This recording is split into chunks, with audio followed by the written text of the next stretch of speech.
বন্ধুরা, আগের ভিডিও দেখেছো আমরা পুরুলিয়ায় এসেছি। পুরুলিয়ায় আজকে আমরা এই পাহাড়টায় উঠবো, চলো দেখো। ওই রোডে ওঠার আগে পাহাড়টাকে আবার কাছ থেকে দেখলাম, এত সুন্দর লাগছিল ভাই। ফার্স্ট টাইম পাহাড় দেখছি এত কাছ থেকে, অসাধারণ লাগছিল।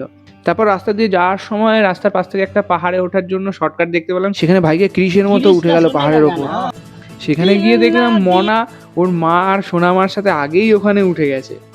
এ যদি পারে উঠতে তাহলে তোমরাও পারবে উঠতে, চেষ্টা করো, সাকসেস একদিন হবেই। গাইস দেখো গাইস কোথায় এসেছি।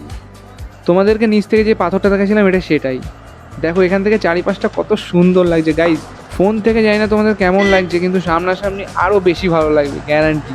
যে আমাদের তাই গাইস টাকা পয়সা জমিয়ে কোনো লাভ নেই, ঘোরো ফেরো মজ করো। নিচে নামছি।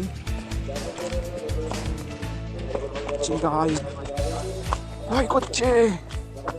পাহাড় ওঠার সময় কষ্ট, নিচে নামার সময় কোনো কষ্ট হয় না। তাও সবাইকে একটু ধ্যান রেখে নামা উচিত, কেননা যদি হোঁচট খাও ভাই কোথায় গিয়ে যে পড়বে কেন ঠিক নেই।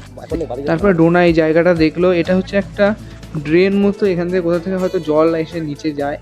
সেখান থেকে আমরা নামলাম তিনজন মিলে। এখানে নামার সময় একটা দারুণ জিনিস ভাই, খেজুরের রস পড়ছিল এখানে। খেজুরের রস পড়ে দেখো গাছের গোড়াটা কি হয়ে গেছে। তাই ভাবলাম একটু খেজুরের রস খাই, কখনো এরকম ভাবে খাইনি লাইফে, ফার্স্ট টাইম।